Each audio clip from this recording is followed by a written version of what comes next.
آج رمضان المبارک کا پہلا روزہ ہے، لہذا یہ ضروری ہے کہ ہمیں یہ معلوم ہو کہ رمضان کا مقصد کیا ہے، مقصد روزہ کیا ہے۔ آیا سال میں جائز غذاؤں کا ترک کر دینا ہے، یا چند لمحے جنسی عمل سے باز آ جانا ہے، یا روزہ کچھ اور بھی چاہتا ہے؟ حاضرین، کہیں ایسا نہ ہو کہ جیسے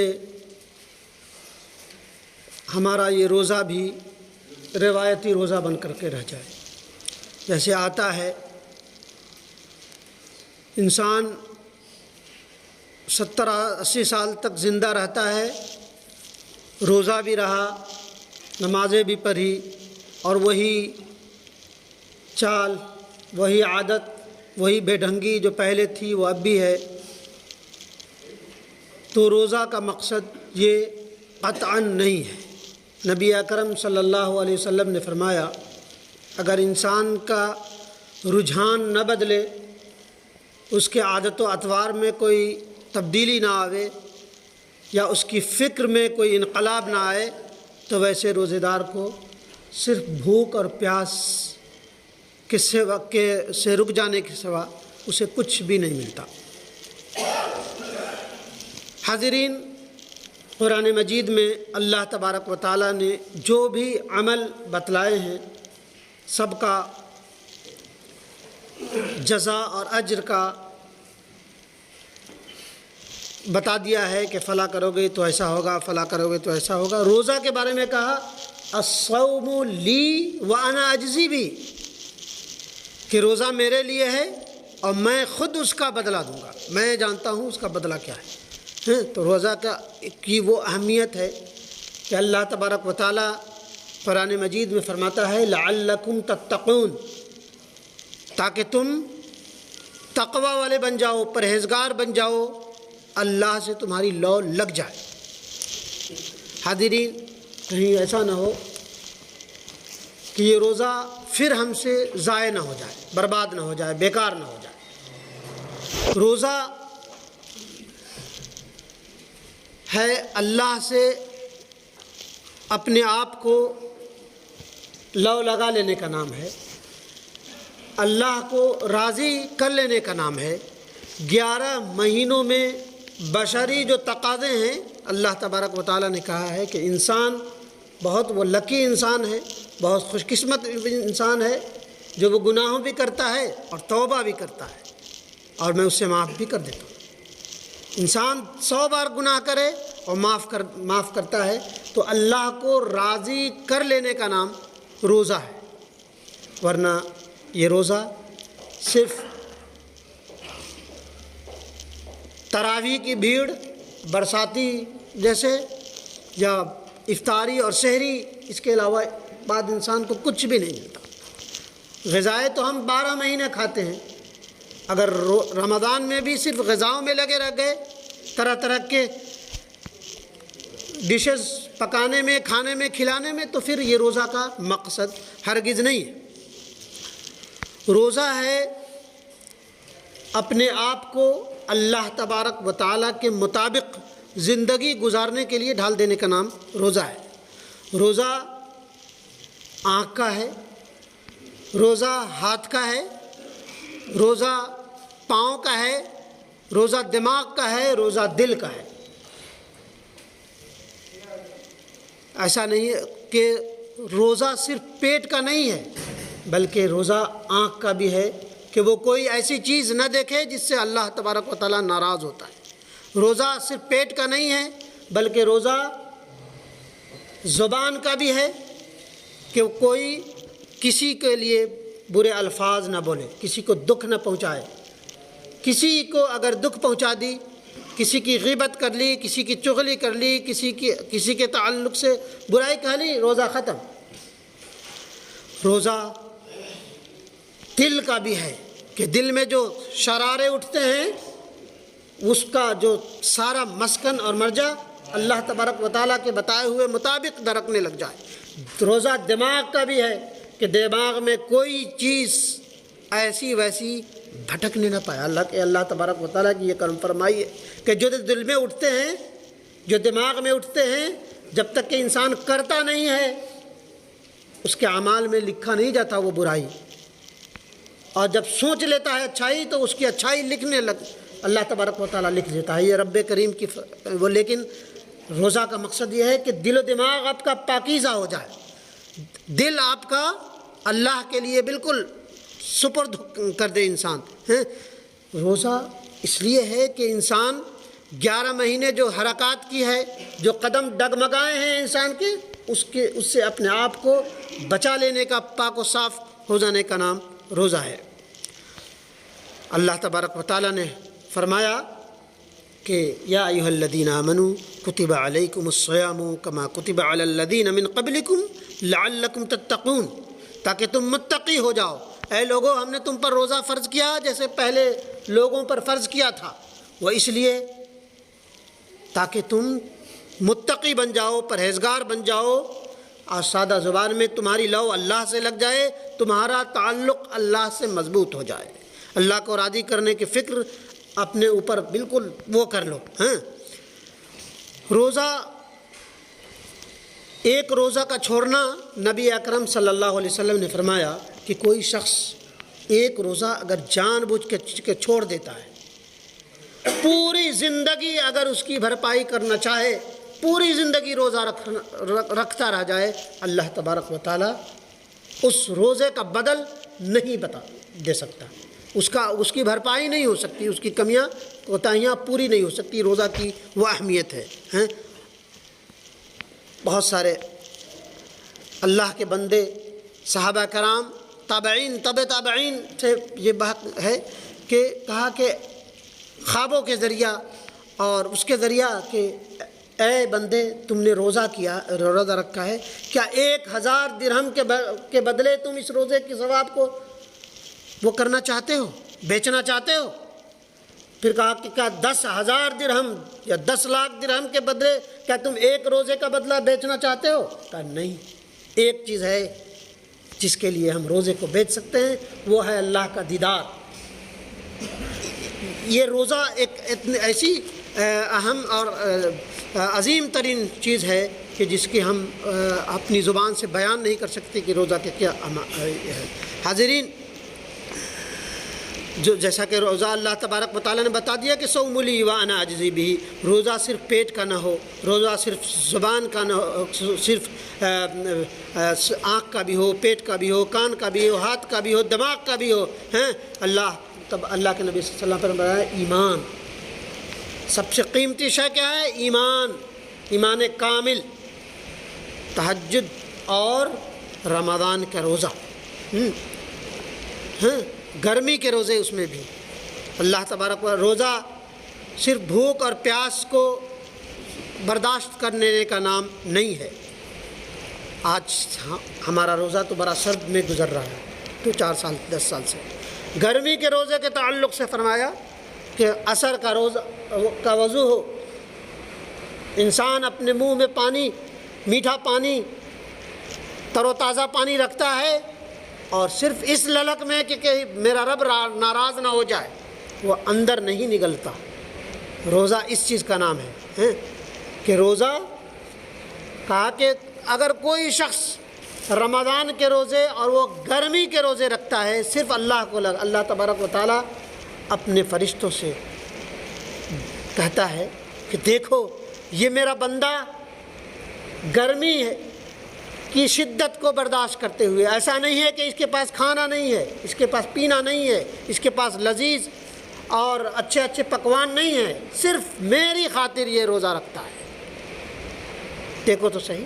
کہ گرمی کی شدت ہے، اس کی جاں بلب ہے، آج اس شدت ہم برداشت نہیں کر، وہ سمجھ نہیں سکتے کہ گرمی کے جون جولائی کے روزے کیسے ہوتے ہیں،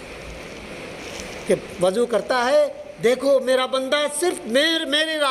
مجھے راضی کرنے کے لیے یہ پانی منہ میں تو لے جاتا ہے، وضو تو کرتا ہے، لیکن اندر ایک گھونٹ نہ چلا جائے تاکہ میرا رب کہیں ناراض نہ ہو جائے۔ حاضرین، حضرت سلمان فارسی رضی اللہ عنہ بہت عبقری صحابی ہیں، ان سے روایت ہے نبی اکرم صلی اللہ علیہ وسلم نے فرمایا، اے لوگو تم پر بڑی عظمت و برکت والا مہینہ سایہ فگن ہے یا سایہ فگن ہونے والا ہے۔ یہ پہلے بھی رمضان شعبان کے آخر عشرے میں بھی فرمایا، اے لوگو تم پر ایک ایسا ماہ مبارک سایہ فگن ہونے والا ہے جو 1000 مہینوں سے بہتر ہے، جس میں ایک ایسی رات ہے جو 1000 مہینوں کے راتوں سے بہتر ہے۔ اس کے روزے کو اللہ نے فرض قرار دیا ہے، فرض کا ثواب 70 فرض کے برابر ملتا ہے اور نفل کا ثواب فرض کے برابر کر دیا جاتا ہے۔ روزہ صبر ہے، اور صبر کو سمجھنا ہے تو روزہ ہی ایک بہت بہترین چیز ہے، اور صبر کا بدلہ صرف اور صرف جنت ہے، اس کے علاوہ جنت کچھ بھی نہیں ہے۔ رمضان وہ مہینہ ہے جس میں قرآن کا نزول ہوا، جس میں ہم تراویح پڑھتے ہیں۔ تراویح صرف یعلمون تعلمون کا نام نہیں ہے، تراویح کا رواج اس لیے دیا گیا کہ بھولے ہوئے سبق جو ہے، جو بھول جاتا ہے انسان، وہ سرسری طور پہ جو دورہ ہوتا ہے، لعلکم تتقون، اور تمام جو چیزیں ہیں ولا تنابزوا بالالقاب ولا یغتب بعضکم بعضا، یہ ساری چیزیں جب ایک قاری ایک حافظ پڑھتا ہے تو انسان ساری چیز کی یاد دہانی ہو جائے کہ فلا گناہ جو کرتا ہے وہ عظیم ترین گناہ میں شامل ہے۔ یہ بات ہمارے لیے معلومی ہے کہ ہم روزہ کو تراویح کو صرف ایک روایتی تراویح بنا لی ہے، سمجھتے نہیں کہ کیا ہے وہ تراویح کا مقصد ہی یہی تھا۔ نبی اکرم صلی اللہ علیہ وسلم کو حضرت جبرائیل ایک نہیں 2 بار دور کرایا کرتے تھے، تاکہ وہ سبق، وہ جو زندگی گزارنے کا طور اور طریقہ ہے، طرز عمل ہے قرآن مومن کا، وہ یاد دہانی ہوتا رہے۔ کہیں کچھ کوتاہیاں اور کمیاں ہیں تو وہ سبق پھر سے یاد ہوتا رہے۔ حاضرین، مشقت نفس کی عبادتیں کچھ فائدہ نہیں دیتی، صرف مشقت نفس جو ہے، بھوکا رہنا، پیاسا رہنا،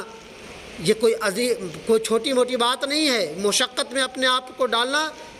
اگر روزہ کا وہ اصل مقصد نہیں ہے تو وہ بے فائدہ ہے۔ اگر ایک شخص بندے کے حقوق سے بے پرواہ ہے، حلال و حرام سے اپنے آپ کو نہیں روکتا، نیکی صرف اس میں نہیں ہے کہ چند دنوں کے لیے جائز غذا تک کر دے، نیکی کی راہ میں ہمیشہ کے لیے اپنے ناجائز چیزوں کو چھوڑ دے۔ کہا کہ نیکی صرف روزہ مشقت میں ڈالنے کا نہیں ہے، بلکہ ایک شخص بندوں کے حقوق میں کوتاہی کرتا ہے، وہ اس کی میں پرواہ نہیں کرتا، تو روزہ کو صرف بھوک اور پیاس کے علاوہ چھوڑنے کے علاوہ کچھ نہیں۔ روزہ کی حقیقت یہ ہے کہ انسان کا باطن بدل جائے۔ روزہ کا حقیقت یہ ہے کہ انسان کا باطن اندرونی چیز ہے، جو اس کی جو دل و دماغ میں اٹھنے والے جو آرزویں ہیں وہ بدل جائے۔ کوئی ایسا آرزو دل میں اٹھنے نہ پائے جس سے اللہ تبارک و تعالیٰ ناراض ہوتا ہے اور جس سے انسان کا خود اپنا نقصان ہے۔ انسان کی فکر بدل جائے، اس کا رجحان بدل جائے، اس کی بھولی ہوئی سبق جو ہے وہ صرف سے یاد آ جائے۔ روزہ وہ چاہتا ہے کہ انسان جھوٹ نہ بولے، وعدہ خلافی نہ کرے، ہر وہ چیز سے باز آ جائے جو ناپسندیدہ ہے۔ روزہ اپنے سے بڑوں کے لیے سے گستاخی سے روکتا ہے، روزہ بڑوں سے بے ادبی کو روکتا ہے، روزہ چھوٹوں پہ رحم اور شفقت کی تعلیم دیتا ہے۔ اگر یہ چھوٹی چھوٹی چیزیں کسی کے اندر نہیں ہے تو روزہ کا جو اصل مقصد ہے وہ ہم سے دور ہے۔ روزہ کا مقصد ہے کہ اپنے والدین کے حقوق کا خیال رکھا جائے۔ والدین کے تعلق سے جو اللہ تبارک و تعالیٰ نے کہہ دیا ہے کہ دیکھو، اگر مجھے خوش کرنا چاہتے ہو، مجھ سے بدلہ لینا چاہتے ہو، تو اس کی ماں باپ کی رضامندی ہی میری رضامندی ہے۔ اگر تمہارا ماں باپ تم سے راضی نہیں ہے، تم سے خوش نہیں ہے، تو مجھ سے کسی اچھے بدلے کی توقع اور امید مت رکھنا، اور ماں باپ ہی کے حقوق نہیں بلکہ اپنے عزیزوں، اپنے پڑوسیوں کے حقوق کی حق تلفی نہ کرے، اس کے حق روکے ہے اسے دے دے۔ اگر ان چیزوں کے تعلق سے اللہ تبارک و تعالیٰ نے صاف طور پہ فرما دیا ہے کہ دیکھو عزیزوں اور پڑوسیوں اور اپنے جو وارثین ہیں اور اس کے حق میں حق تلفی کرتے ہو اور اس کا حق نہیں دیتے تو یاد رکھو صرف بھوک اور پیاس تمہارے ہاتھ میں ہے، اس کے علاوہ کچھ بھی نہیں ہے۔ لہذا ضرورت اس بات کی ہے کہ تم روزے کو روزے کی طرح رکھو۔ روزہ کا مقصد صرف اور صرف اپنے آپ کو بدل لینا، اپنی فکر کو بدل لینا، اپنے رجحان کو بدل لینا۔ اگر روزہ آپ رکھتے ہیں ایک دن میں چینجنگ نہیں آتی ہے تو اپنے آپ میں گریبان میں جھانکے، ایک روزہ ہمارا گزر گیا، ہمارے اندر کیا تبدیلی آئی، پھر دوسرے بار بھی اگر تبدیلی آئی، کتنی تبدیلی آئی، تیسرے میں اور صحیح کرتے کرتے 30 روزہ گزر جاتا ہے اور آپ کے اندر کوئی تبدیلی نہیں آتی تو سمجھ لیجئے آپ کا روزہ فالتو اور بیکار ہے۔ روزہ کا مقصد یہ ہے کہ ہر دن، ہر پل، ہر آن، ہر لمحہ آپ کی زندگی کے رجحان سے یہ پتہ چلنا چاہیے کہ ہمارا روزہ ہے۔ روزہ کا مقصد صرف اور صرف یہی ہے کہ ہر گناہوں سے رک جائے، اور یہ مہینہ تو رکے ہی، اور یہ مشق ہو جائے تو تمام 11 مہینہ رکا رہے، اور پھر ہر مہینہ بار بار صرف اسی لیے آتا ہے کہ جو بھی کوتاہیاں ہیں، جو بھی کمیاں ہیں، جو بھی گناہ ہیں، کہاں کہاں قدم ہمارے ڈگمگائے، کہاں کہاں ہم نے جھوٹ بولی، کہاں کہاں ہم نے کس کے حقوق کو تلف کیا، کہاں کہاں ہم نے صغیرہ گناہ کی، کہاں کہاں ہم نے کبیرہ گناہ کی، سب کو مٹا دینے کا، سب کو کلیئر کرنے کا ایک عظیم ترین موقع ہے۔ تو لہذا آپ اور سب ہم مجھ خود سمیت ہر روزہ کے افطار کے وقت یہ بھی ہو کہ ہم نے کن کن چیزوں سے افطاری کی، کن کن چیزوں سے ہماری تبدیلی ہوئی، کن کن گناہوں سے ہم باز رہے، اور اس کا کتنا ہمارے دل پہ، ہر انسان یہ جانتا ہے اپنے آپ کو، ہر انسان خود اپنے آپ کے لیے جانتا ہے کہ وہ کتنا پانی میں، کتنے گناہ کرتا تھا، کتنا گناہ کرتا ہے، کتنا گناہ کرتا رہے گا، کتنی چینجنگ آئی، وہ سب سمجھتا ہے انسان۔ تو لہذا انسان اپنے گریبان میں جا کے اپنا حساب کتاب لگاتا رہے۔ اگر اس کی زندگی میں تبدیلی ہے، 1 2 3 29 یا 30 روزے گزر گئے، اگر تبدیلی آئے تو آفرین، اللہ تبارک و تعالیٰ آفرین کہے گا کہ ہاں میرے بندے نے روزے رکھی، اس کی زندگی میں تبدیلی آئی، اس کے رجحان بدل گئے، اس کی فکر میں انقلاب آ گیا، تب تو یہ روزہ ہے۔ اور اگر صرف روایتی روزہ رہ گیا تو صرف تراویح کا ازدحام، افطار اور سحری، اس کے علاوہ انسان کے ہاں تو کچھ نہیں لگتا، صرف وہ یادیں رہ جاتی کہ افطاری میں ہم طرح طرح کے مرکب کھایا کرتے تھے، بس جانے کے بعد صرف ایسا نہ ہو کہ یہ صرف سحری اور افطاری اور تراویح کے ازدحام یاد رہ جائے، بلکہ انسان کے اندر ایسی تبدیلی آ جائے۔ یاد رکھیے کہ یہ وقت کا تقاضا ہے کہ ہماری زندگی میں تبدیلی آئے۔ اگر تبدیلی نہیں آتی تو اللہ تبارک و تعالیٰ نے صاف طور پہ، علامہ اقبال نے بہت بڑی چیز بتائی ہے، یہ نگاہ شوق میسر نہیں اگر تجھ کو، نگاہ شوق میں اگر تبدیلی، نگاہ میں اور اس کے شوق اور طلب میں اگر تبدیلی ہے، نگاہ شوق میسر نہیں اگر تجھ کو، تیرا وجود ہے قلب و نظر کی رسوائی، کہیں وہ رسوائی نہ بن جائے آپ کا قلب، آپ کا دماغ، آپ کا جسم، آپ کا بدن، آپ کی یہ خوبصورت اور زندگی اور لائف اسٹائل، کہیں یہ وجود، یہ ساری کی ساری چیزیں کہیں آپ کے لیے وبال جان نہ بن جائے۔ لہذا اللہ تبارک و تعالیٰ سے یہی دعا گو ہوں کہ اللہ تبارک و تعالیٰ سب سے پہلے مجھے اپنی زندگی میں چینجنگ لانے والا اور اپنے آپ گناہوں سے تطہیر کرنے والا اور سبوں کی گناہوں سے اپنے آپ کو بچانے والا بنائیں۔ آمین یا رب العالمین۔